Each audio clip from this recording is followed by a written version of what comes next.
চট্টগ্রামের পুরস্কার ঘোষিত শীর্ষ সন্ত্রাসী সাজ্জাদ হোসেন ওরফে ছোট সাজ্জাদ, যার বিরুদ্ধে হত্যা, অস্ত্র, চাঁদাবাজির মামলা রয়েছে 15টি। নগরীতে একের পর এক সন্ত্রাসী তৎপরতায় আলোচনায় ছিল এই সাজ্জাদ। চাঁদাবাজি, টেন্ডারবাজি যেন ছিল তার পেশা। অভিযোগ রয়েছে কথায় কথায় যে কারোরই ওপর গুলি করে এই শীর্ষ সন্ত্রাসী। গত বছরের 18 সেপ্টেম্বর নগরীর বায়েজিদ বোস্তামি থানার কালারপোল এলাকায় একটি নির্মাণাধীন ভবনে চাঁদা না পেয়ে গুলি করে সাজ্জাদ। ওই ঘটনার একটি ফুটেজ সামাজিক যোগাযোগ মাধ্যম ফেসবুকে ভাইরাল হয়। এরপর 4 ডিসেম্বর নগরীর অক্সিজেন এলাকায় পুলিশ সাজ্জাদকে ধরতে গেলে গুলি ছুড়তে ছুড়তে পালিয়ে যায় সে।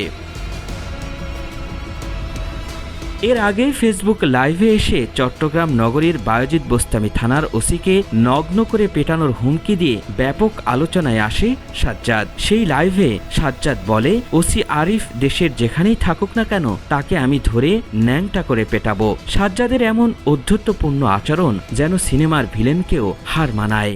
আই বিশেষ কারণে যদি পুলিশ নয়তো আয় তারা করে পুরো লাস্তা লাস্তা পিটতাম।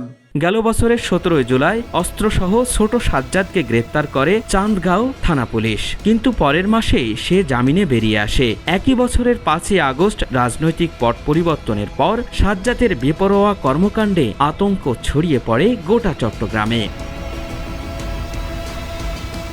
সাজ্জাদের বিরুদ্ধে রয়েছে প্রকাশ্যে গুলি করে মানুষ মেরে ফেলার মামলা। এছাড়া এলাকায় আধিপত্য বিস্তার নিয়ে দ্বন্দ্বের জেরে 2টি খুনের মামলায় প্রধান আসামিও সাজ্জাদ। অভিযোগ রয়েছে দুবাই প্রবাসী সাজ্জাদের আশ্রয় প্রশ্রয়ে অপরাধমূলক কাজ চালিয়ে যাচ্ছিল এই ছোট সাজ্জাদ। গত শনিবার রাতে ঢাকার বসুন্ধরা সিটি থেকে সাজ্জাদকে গ্রেপ্তার করে পুলিশ। গ্রেপ্তারের পরপরই তার স্ত্রী ফেসবুক লাইভে এসে বলেন, বীরের বেশে জেল থেকে বের হয়ে আসবে আমার স্বামী, তাকে ছাড়িয়ে আনতে কারি কারি টাকা খরচ করা হবে। এই ভিডিও সামাজিক যোগাযোগ মাধ্যমে ভাইরাল হয়ে যায়। আমরা কারি কারি বান্ডিল বান্ডিল টাকা ছেড়ে আমার জামাইকে নিয়ে আসবো, আমার জামাই বীরের বেশে চলে আসবে। পুলিশ বলছে হাটহাজারী, বায়েজিদ বোস্তামি, চান্দগাঁও এবং পাঁচলাইশ এলাকার মূর্তিমান আতঙ্ক দুর্ধর্ষ সন্ত্রাসী সাজ্জাদ ওরফে বুড়ির নাতি হিসাবে পরিচিত ছিল সাজ্জাদ। তার বিরুদ্ধে হত্যা, অস্ত্র, চাঁদাবাজির 15টি মামলা রয়েছে। কথায় কথায় গুলি করাই ছিল সাজ্জাদের নেশা। আল ইমরান, সময়ের আলো।